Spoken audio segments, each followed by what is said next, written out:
measurement from a 2023 perspective now. Yeah. This has just gone through a bit of a change. So you'll notice some similarity, but it's a lot quicker and it's a lot easier for people like yourself to talk to other people about the reason why we need to do measurement.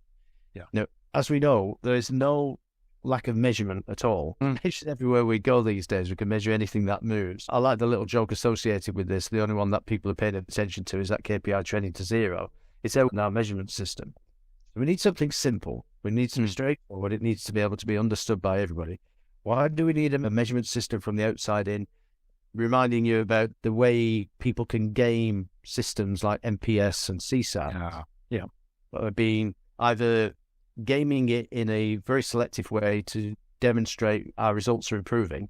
We're getting better.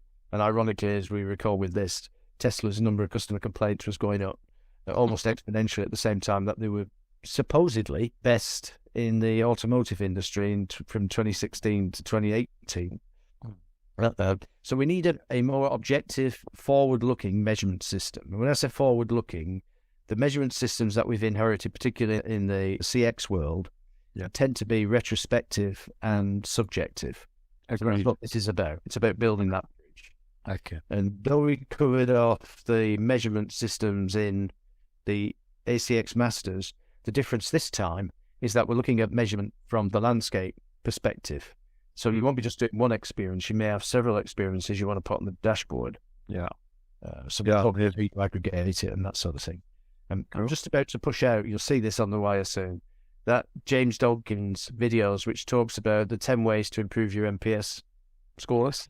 Yeah, and I look forward to it. As I said yesterday, there are ways that unfortunately we've seen across our network of people using each one of those techniques. And as bizarre as James makes them sound, and it's a funny video, it nevertheless shows the amount of corruption that Reicheld was talking about here.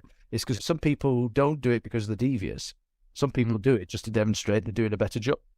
They're not malevolent necessarily. But if we're all blind to that manipulation, it's about how do we get MPS to be more scientific. So somebody in South Africa who remained nameless said, but he's done NPS 3.0 and now he's looking at earned value and things like that. And I go, why didn't they start out like that? That would have been a lot easier than convincing the world, convincing typically boards of executives that there is a good measure. And in the vacuum of there being nothing else other than CSAT, people adopt it and they say, no, we use customer effort score. And you go, okay, customer effort score is one mechanism that you can, and it does reflect more objectivity than the subjective. If you ask me on a Monday, what score are you going to give me from 0 to 10? Oh, it's a Monday. 3. Ask me on a Friday. I'll give you 7. Yeah, 7, it's Friday. Looking forward to the weekend.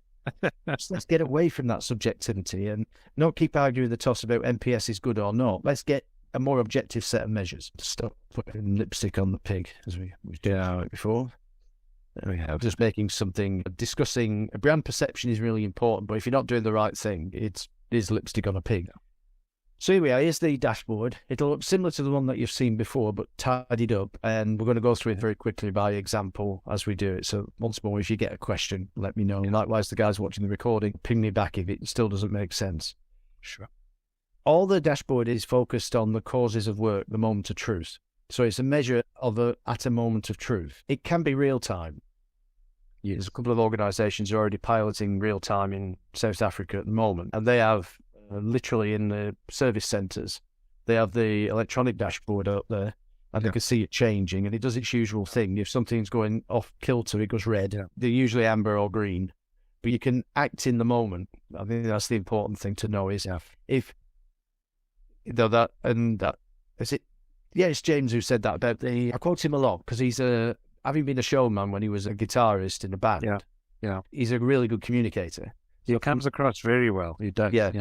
And he scripts everything. You wouldn't guess it's all scripted because he's to ad lib. And I saw him on stage in Vegas. There was like 2,000 people there, and it was the best keynote I've ever seen, other than perhaps somebody doing a TED talk or whatever. But nevertheless, he did it with a guitar. But it's all scripted, but you would never guess it. Amazing. So why did I mention that there? Because he talks about if you have to go and ask the customers for feedback, you don't know how you're doing. And that's the reality. Steve, just offline, can I chat to you offline who these sites are? Maybe I can have a chat. Yeah, we'll do that. We'll do it offline. Okay. Yeah, do it later on this week, and then we can connect you with them, and you can go and actually have a talk with the people who are actually building these things out.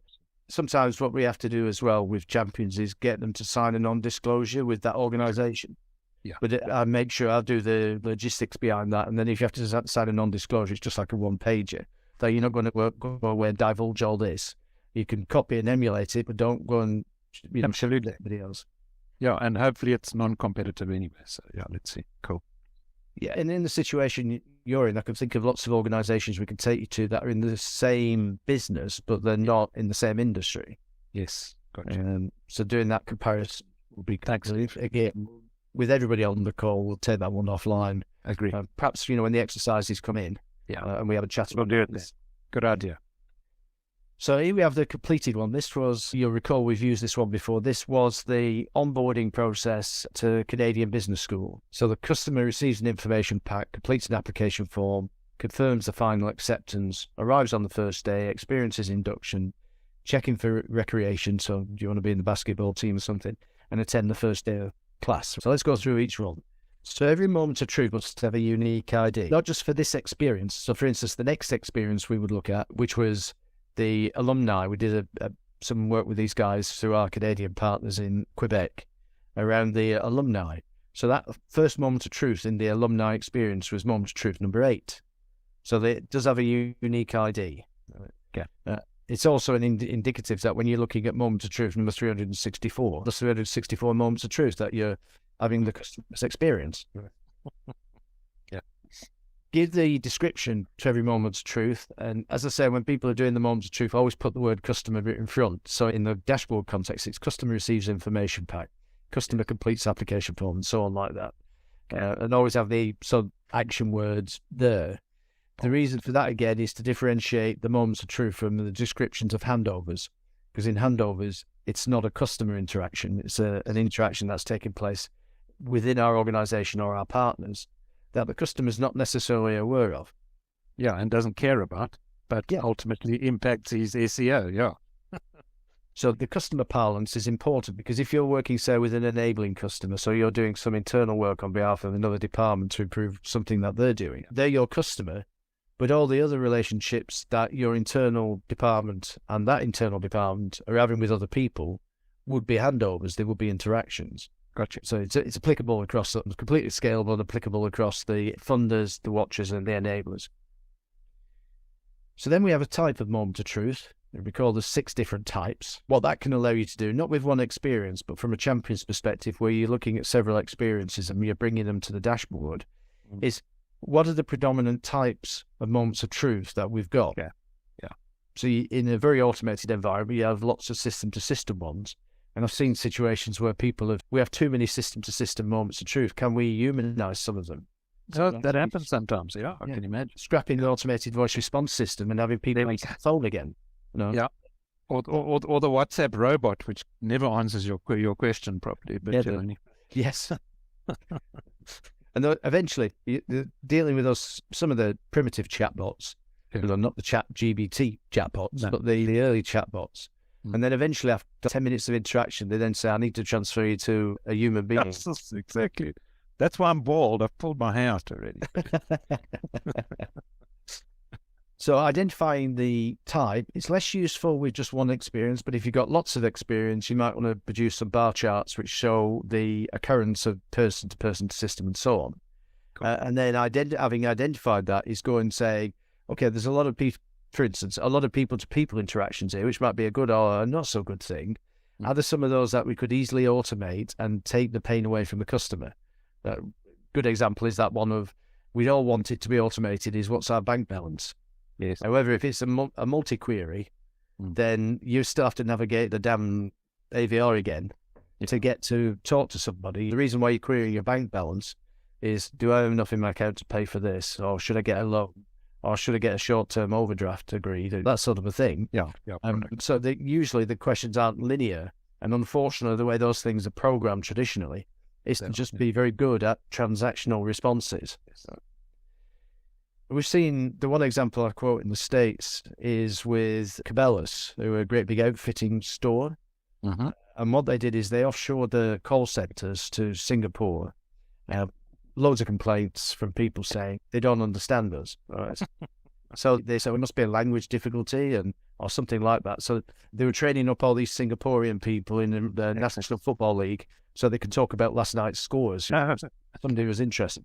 But of course, they're still doing it in a foreign language. So all these complaints kept coming in. So eventually, after 4 years of it being outsourced, they brought it onshore again. We put it in a place called Newark, near New York. Yes, I know that. But Newark is, to anybody, even in the States, it's a strange accent. It's a very nasal accent. So still the complaints are coming in that customers didn't understand us. So what they decided to do then over a period of 2 years was put a call center in each state. So for instance, if you're in Texas, you'd talk to somebody who had a Texas accent. There we go. So great, we're solving that problem. Still the complaints are coming in. And around about this point, we got involved through our partners over there through, process triage they're called. I always think it's a fantastic name for creating that sort of, you're going to triage your processes. But anyhow, we got involved with those partners when we went in, and we were looking at the nature of the complaints. And rather than looking at the number of complaints, which was an indicator that all complaints are going up and down, what was the distribution of complaints and why were they weren't? Typically it was they don't understand us. And what the Cabela's people had done was assume understanding was related to language, but it wasn't. What was happening when we listened in on the calls, retrospectively, to somebody who's complained, the guy would say phone up and he said, I'm going duck hunting on the Red River in a couple of weeks, but I need new tyres for my Jeep. And I need some new buckshot. And have you got those new rifles in with this? The queries customers were asking for now, because they're professional consumers now. Okay. They knew what they needed. Not just what they wanted, they knew what they needed. And yet the people who were being trained in the call centres were still following scripts, and they could answer a linear question. Where do I go and buy new tyres from? And they go, you need to go to your stores in Dallas, and you need to go to the aisle 32. Right. About the buckshot for my rifle, I need to transfer you to another colleague. Or it was that sort of a thing. So the lack of understanding, they're not understanding me, was to do with queries have become much richer. And the automation they were using, I'm not saying automation couldn't help, but the automation they were using was actually getting in the way of customers being able to buy products and get something. I always said, don't just look at the number and say we need to get complaints down. That like you were saying, in terms of NPS scores and feedback and using mechanisms like that, is look under the covers about what's actually going on. Exactly. And if you've got indicative scores, dig deeper. Don't just take the surface of it. No, I've got you. So then each moment of truth should be assigned an owner, and ultimately the owners should be individuals. Correct. So we'll have certain types of moments of truth that are owned by certain types of individuals. So it would be somebody, say for instance, moment of truth number 4, arrive on the first day, which is owned by the registrar department. It's going to be somebody with a registrar skill set who owns that moment of truth. And originally they might have sat in the registrar department, but now they're in the inner circle with another bunch of people in and around the different categories of customers these guys had. These were newbie students where we were applying this, but they're also similar experience to people who are coming along to do their masters and the PhDs and things like that. But they already know their way through the system. Yeah. So in that instance, the ownership of the moment of truth might be different. For instance, they arrive on the first day. If you're a master's student, your arrival isn't built around your need to know how to navigate the buildings and get to that place where your registration desk is. You already know all that. So the person that you're dealing with who actually owns the moment of truth there is probably somebody you already know from that campus. It's probably somebody you've already had meetings with and things like that. So it does that. The maturity of the organisation within the experience will determine oftentimes the ownership of each moment of truth. Yeah. Then we talk about Abacus. Where is this moment of truth in terms of the customer life cycle? A, awareness. B, buy-in. AC is acquisition. C is customization. S is share. And U is use again. Yes. Gotcha. And so we could see that distribution. In one experience, yeah, that's interesting. But rather like the type, if we've got lots of experiences, we'll want to aggregate those and look at the shape of that. The example I often quote in that context is with Dyson, who before they became outsidein, when we looked at the Abacus model for the current state, they were very good in use of the product. So once you bought the product, they were very helpful in the usability of it and so on. But they didn't have very much in terms of awareness and buying, because they assumed word of mouth was sufficient. And though they did traditional marketing, being able to let people, and this is where brand affinity would come in, is if you've been to the bathroom and you're coming out and the hand dryer is a Dyson machine, you go, oh, did you realize they do that? And during the pandemic, they were doing ventilators, and they started building ventilators because some of the technology associated with that is very similar to the type of vacuum technology that they use. Okay. So with that sort of thing in the future state then, so rather like the little diagram down below when you talk, did I do an example of this? Yeah, so in the diagram you're looking at there. Oh, there we go. Yeah. That is the new experience as it was mapped out. And you can see sometimes like Moments of Truth 2 straddles awareness and buy-in. Sure. But you can see the distribution then across that cycle. Now, if you're doing this across many experiences, organizations in the current state will have a preponderance. So in this instance, they spent a lot of time making sure, in the current state, making sure that this student was right for the school. So the customization of the product was happening all the time. Yeah. And you go, why do you do that? So because we got good at it. You go, that's not a reason to keep on doing it, is it? Because if you can identify there's 4 different needs, you wouldn't need to customize it the way that you're doing it at an individual level and have a one-on-one with each person. What you can do is give those people could have a pack, which is the FAQs. Those people could have a chatbot they can go to. These people could have a one-to-one because they have a different, but breaking it out like that means the customization is part of experience induction in the future state, the one that they actually deployed. So experiencing the induction and then slice it depending on the type of induction experience you wanted to create. The other perspective on this as well is we talk on macro moments of truth, operationalized CX, which is these moments of truth, and micro moments of truth. And there is a case for actually saying, say I was in IT and I'm helping you build this capability, the digital capability around it. I might look at moment of truth number 5 and I say, there's not enough granularity there for me to understand what type of system we need to build for that. Okay. In which case, from an IT perspective, we then identify the micro moments of truth. Yeah. Okay. Within that allows us then to design the system. But from a customer's perspective, it is just that one moment of truth. It's like, oh, I'm experiencing induction. This is going to last about 20 minutes. They give you a little talk on the campus, the rules of the campus, where you can go, where you can't go, what you can do and not, so on like that, health and safety, that type of thing. Well, all those things are micro moments of truth that during that induction experience, you might need to see them. And so this is where you would take this, and as you're building your CPL, and you up to digital capability, you probably have 2 rows for moments of truth. You'd have the operational moments of truth. Yeah. And then we have the micro moments of truth. I've got you different user stories or subsets of. Yes, that's right. Yeah. And that's the language I would use with people who are familiar with it. I mean, what are the user stories here for these different categories of customer that you've got? Yeah. Got you. So that's the Abacus thing. Now, I talked about relationship earlier on, and we were talking about in the context of a moment of truth. So receive information pack. That's the first time we've used this moment of truth in any experiences. So it only has a relationship of one-to-one, one to itself. But say as with money laundering, we have every category of customer, regardless of the product they're going to buy from us, has to go through the money laundering moments of truth. In which case, that moment of truth, number 1, might have 8 instances, 9 instances, as many categories of customer as we've got in that moment of truth column. Okay. We use this one in the masters, and it teaches people about the experience. But again, the usefulness of it is when you've got lots of experiences and you're putting them on the dashboard, and you're looking at the moments of truth which have the greatest reusability. And we used to have a metric called reusability.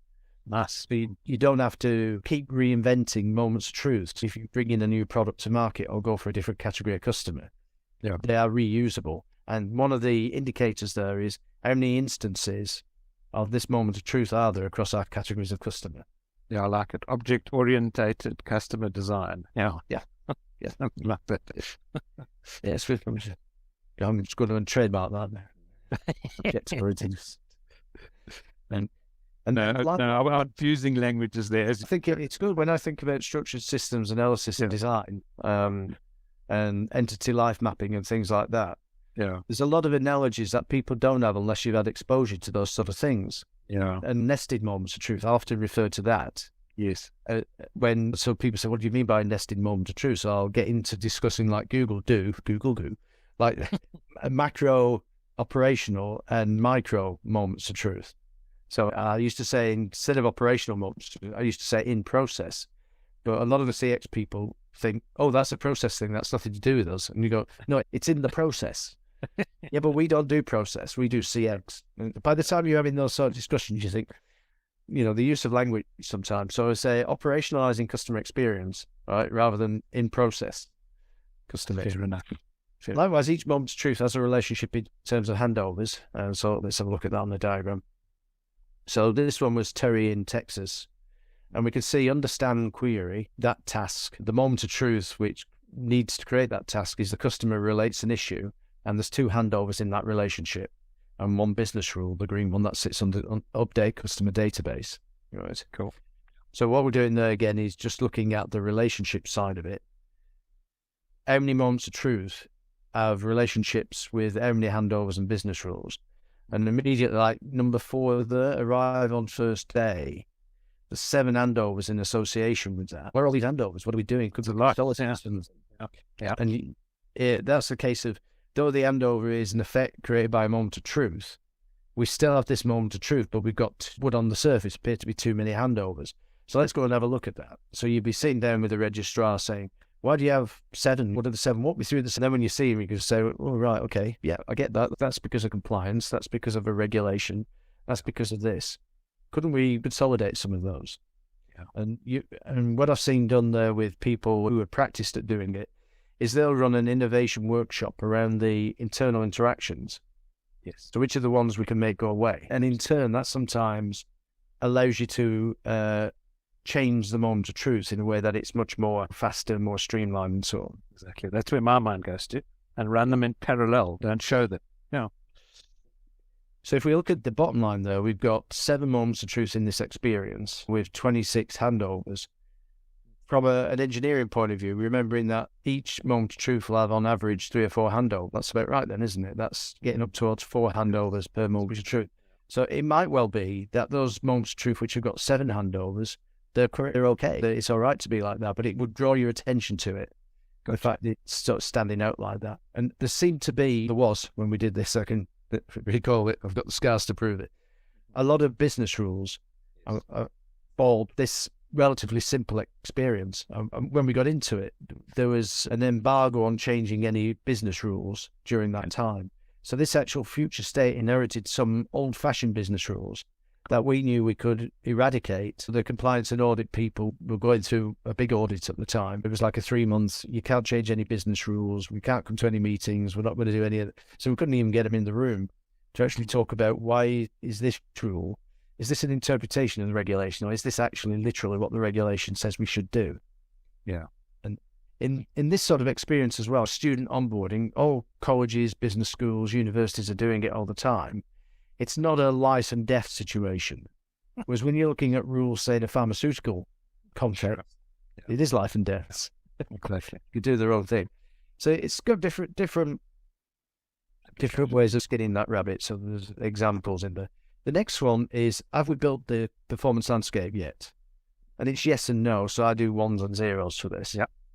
And if it's a 0, it doesn't necessarily mean it's bad. It means we haven't got around to doing it yet. But that becomes, again, a call to action.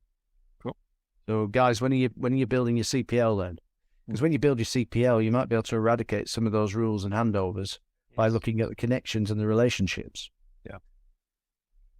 The next one, the proactive reactive index, this is about the distribution of handovers in association with moments of truth.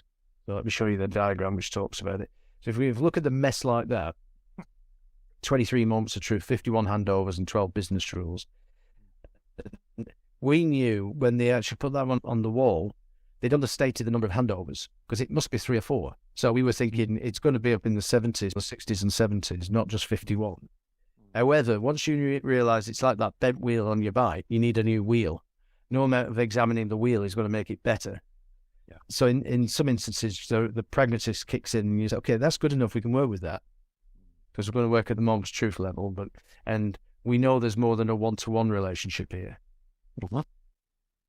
So here we go as by pictorial example. So this is a current state, and as you recall, the formula is the number of handovers preceding the only moment of truth over the total number of handovers in that relationship.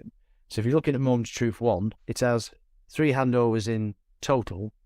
1 precedes the moment of truth. To turn it into an index number, we times it by 100. So for that 1 moment of truth, it has a PRI, a proactive reactive index, of 33. The optimum will be 100. So we can see that's not great. Yeah.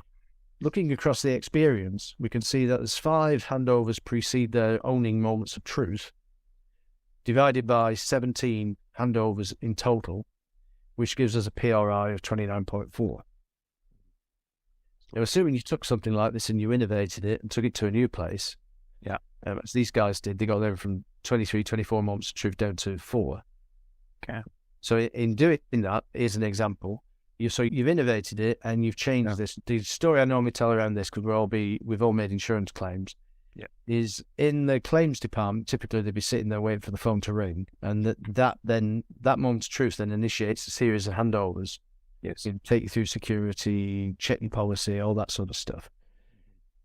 However, if you could phone the customers beforehand, I think I mentioned this yesterday, phone the customer beforehand and say, there's a storm coming in tomorrow, so I don't know if you had a chance to see the Weather Channel. You might want to bring the kids' toys in out the back garden, put them in the garage, check if you've got any loose panels on your fence, put the car in the garage because it's forecasting hailstorms as well, and you don't want to get damaged with that. Yeah. We felt if we could do that, we would actually reduce the number of claims that we'd have to process. And here's where we ran into the metrics. The guys as I said yesterday, we're getting bonused on the number of claims that they processed and quickly.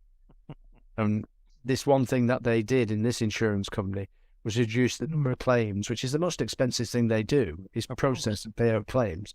Reduce them by 30% year on year.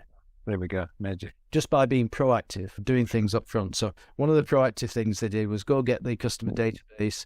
Let's start phoning customers. So the first moment of truth, future state, was call the customer, warn them, tell them. Yeah. Of course, customer point, you and I would say, well, gee, I'm pleased they did that because I haven't been paying attention to the weather. And if they hadn't have phoned me, I wouldn't know the storm was coming in. And we could have had some damage. Yeah. I've been meaning to fix that fence post for ages, but I'll go out and get it done there. And then across this future state, we can see that the PRI has changed from 29.4 to 80, and the optimum's 100. So we're moving in that right direction now. We can see that we're making good progress. So that's the PRI. And immediately I'm drawn to that lowest PRI score, again, number 2, complete the application form. Oh, that is very reactive, 33.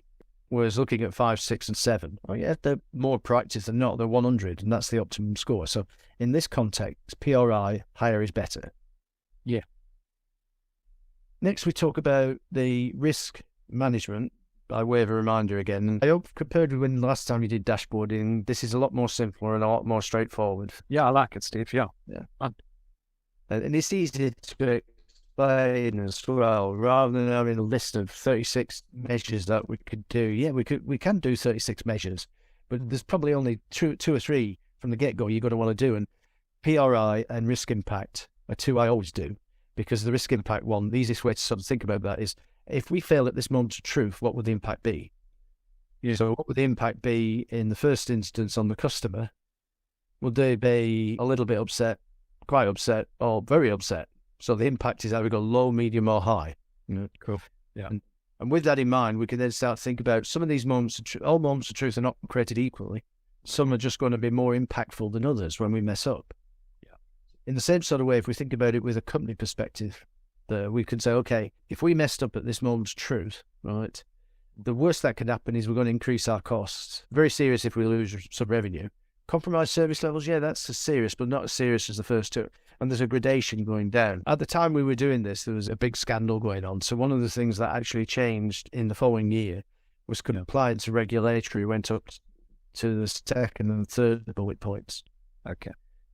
On that basis, we can now map our moments of truth back onto this risk impact matrix, and we can see the distribution of moments of truth. Now we want to turn it into a number. So what we do is we assign a quantity to each one of those areas on the matrix.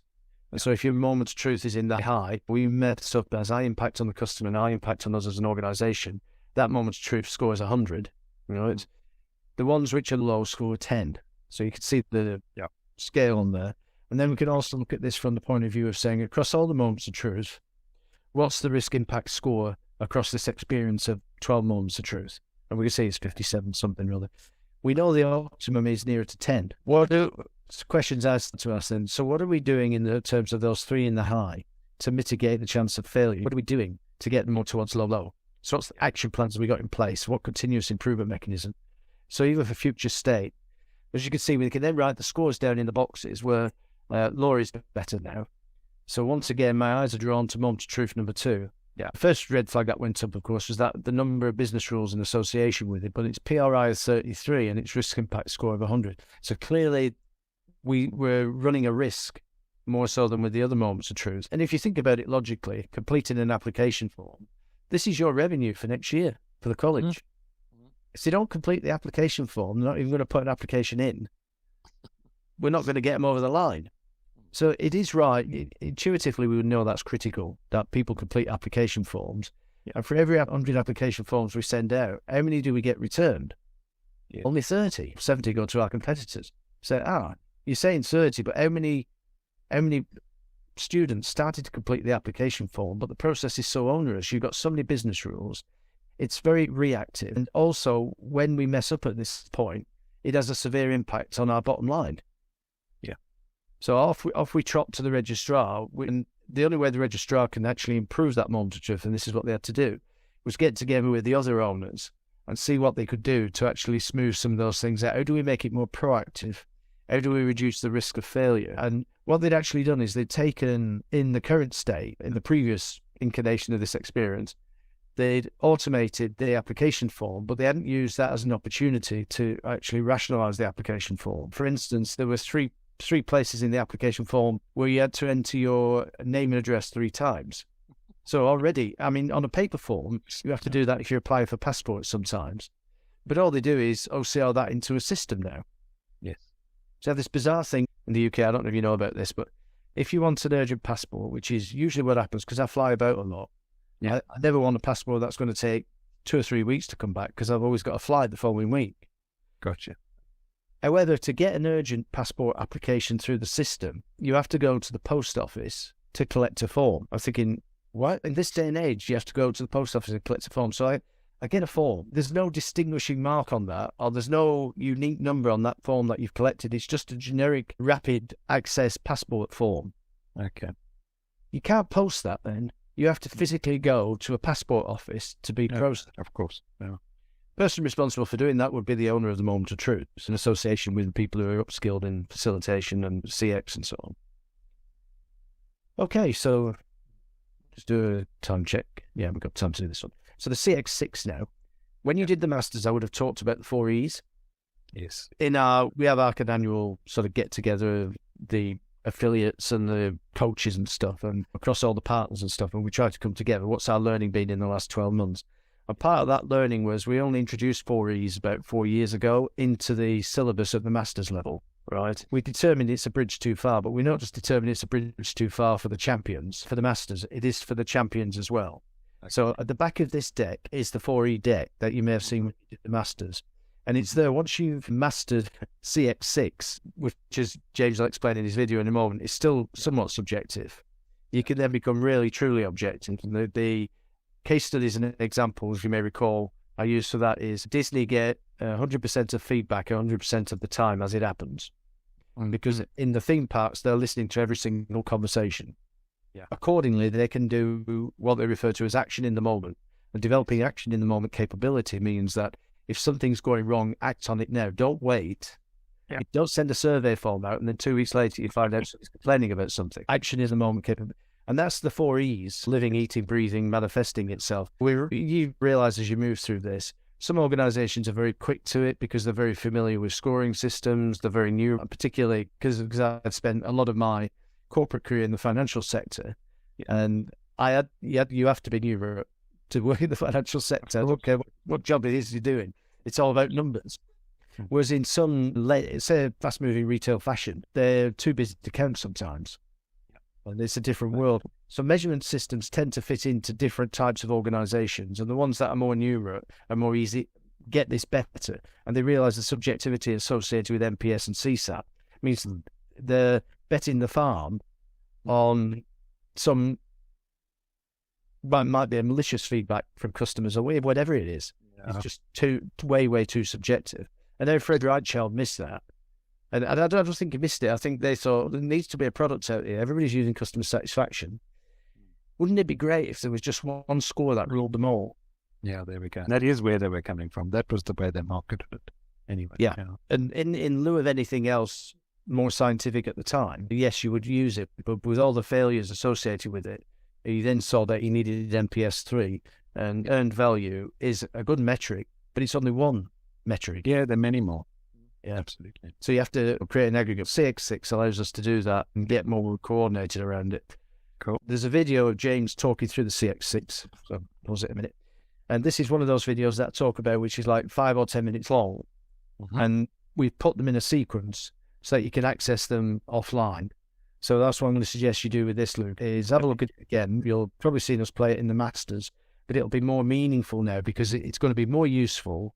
If we go back to the dashboard, it's going to be more useful if you've got lots of experiences and you're looking at these vectors, which are to do with easy, fast, convenient, trackable, personalized, and predictive. Yes. And looking at them both individually for each moment of truth, but more interestingly across each experience. And for instance, in this experience, the sort of top score it's getting is that it's very trackable, which is a great thing. But the lowest it's getting is in terms of it's not very fast. I get it, yeah.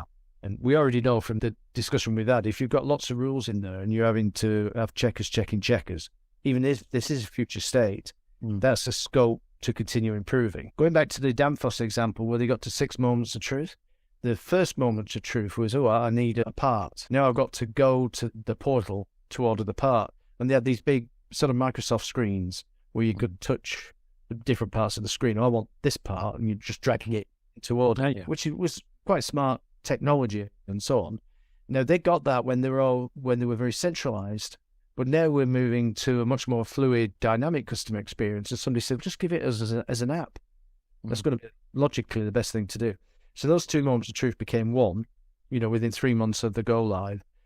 The moments of truth 5 and 6, which were moments of truth 4 was customer draws down part, moments of truth 5, customer receives invoice, moments of truth 6, customer pays invoice. Yeah. And the logic of moments of truth 4 where the customer draws down the part, because we're distributing all our parts out to all our customers now, and they're storing them on behalf of other customers. The turnaround time's much faster, but also we're already integrated across 70% of our partner network in terms of shared data to the combined ERP systems and stuff. And we would know when they draw the part down, because with those people, and if we're in the business of confidence, instead of sending them an invoice and that goes into the invoice cycle, and then eventually we have to remind them they haven't paid us, and then the payment comes in and we have to process it.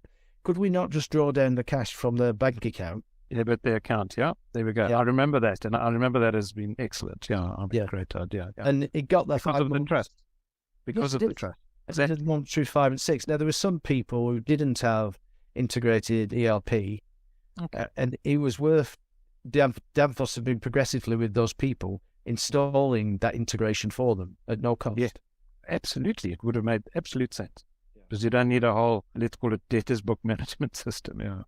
Yeah, and also if you've got, say, standard SAP and your procurement cycle is like 90 days, your cash, there's the finance people that organizations used to have don't understand the speed of cash. They understand it from a keeping it point of view, but they don't understand that it doesn't build trust into relationships, and people will be less inclined to do business with you if they could get paid straight away. There we go. So we've rattled through dashboarding there. The final one on the dashboard is, of course, the disruption factor. Cool. And just to reiterate what I said earlier on, right, and I keep saying is finding the correlation between the change in the disruption factor and the triple crown. Yes. That's why I put the triple crown on the diagram. Critical. That's the message the CFO needs to know. Yeah. Because that's in the boardroom, the one question is, so what's our disruption factor reduction? So it's 35%. And immediately you can start thinking, that equals approximately 20% cost reduction against one of the most expensive things we do. And it's not funny numbers. Just as we've demonstrated, now people are more openly reporting them, and they're in the double-digit percentage shifts on Triple Crown. When Triple Crown was first talked about 12, 13, 15 years ago, it was like, why don't we just use the real numbers? And you go, because the real numbers are very subjective and they're retrospective. Whereas we want to be able to estimate, especially if you're going to be building budgets for next year. That's it. How can we improve these things? And how do we make them more dynamic? Cool. So that's the last one was the disruption factor on the measurement system. And a reminder of the needless complexity. If it looks a mess, it's because it is a mess. And all those post-it notes are points of failure. There are places where things can and do go wrong. So the longer it takes you to do something. I remember Michael Hammer's, one of the things he was saying about how long it should take for an invoice processing time. And this one organisation, I think it was Ford he was talking to, and it was like 6 months. And you said, that's like having your appendix out, but being on the operating table for a week. There's an optimum time to get this stuff done. So why is it taking you so long? And it was something similar to this, where they'd have checkers checking checkers and so on. No. Okay. Because the failure is expensive. Because the cycle time is so long, you'd have to do it all again. And you go, that's assuming that this experience has to exist in this way once you've had a look at it and improved it. And we could go and do Six Sigma or Lean on that, but we wouldn't get it down from 20 days to 18 hours, which is what these guys managed to do. 4 moments of truth. And the point of failure factor improvement associated with that one was 96%. Wow. In its side. Okay. So even if we're halfway wrong, we're still in really comfortable territory. Absolutely. So the Triple Crown Plus factors, the plus ones remembering in this instance, and these are all metrics, as you'll know, coming from that sort of the financial background, is these metrics are all indicators. And whilst they might be output indicators, they're nevertheless like getting higher referrals, for instance, and how much money is actually spent on trying to get referrals. We have lower marketing costs because people will automatically renew. If you're experiencing, you damage the car and they return it to you the following day, and that's on average 18 hours. Sometimes if the car's written off, as I think as someone have done this one before, is you'll keep the courtesy car, but they have a rule in place now, which is the courtesy car that they supply for you is a better car than the one that you're driving. Such a small thing makes a big difference. And the connecting of the dots across experiences like that is, so Progressive, what they do is they'll arrive in a car which is a better spec than the one that you've got, right? On the basis they want to do right by you and they want you to renew your premium when it comes to renewal. The fact that it only takes 18 hours, one of the biggest feedbacks they were getting at that final moment of truth was, could I keep this a bit longer? It'd be really cool if I could keep it for a few days and use it for the weekend and that sort of thing. It's like, but it's the velocity of the claim cycle, they call it now, how quickly they can run that experience from beginning to end. And it reduces the risk of things going wrong. A big win for them was the reduction in fraud. Because if you've got so many interactions with customers and people are doing the brake checking, that thing which is like prevalent in America where somebody's in front of you and they slam the brakes and you run into the back of them because you don't leave enough distance. Yeah. That amount of fraud in and around that in terms of automotive insurance in the US accounts for something like 20% of all claims are due to brake checkers. And that's a real number. It's gone away if you do it this way. Because, of course, the people who are doing the brake check, what Progressive do is when you get a new insurance policy, they offer you a camera front and back free of charge. Okay. Also inside the engine compartment, there's the black box, which talks about the way the car's being driven. And when it comes to an instant stop, it's that thing that pings back to base. And oftentimes, the Progressive will be first responders. So if you're not answering your phone, you might have banged your head or something. So they're going to call the ambulance and police service quicker than the people who are on the scene who have probably been involved in the accident. Yeah, stunning. So it's a win. But a little bit like the pharmaceutical example that I've talked about, when Gilead did their transformation from 10 years down to effectively 9 months in their instance, even when you go to other pharmaceutical companies, we don't do it like that around here. And you go to in the financial services industry, we're going to be in work for the next 200 years fixing across the affiliate network because there's still people who say, yeah, but that's Progressives. They're a different type of animal than us. And you go, well, all they're doing is processing claims. It doesn't matter what the claim is against. Exactly. Go figure, take that model and apply it. Oh, no, we couldn't do it like that. Acxs will never sign it off. They underwrite. And they're thinking about job security and things like that, so, rather than the benefit to the customer. Yeah. So I think that is it on dashboarding. Cool. We did on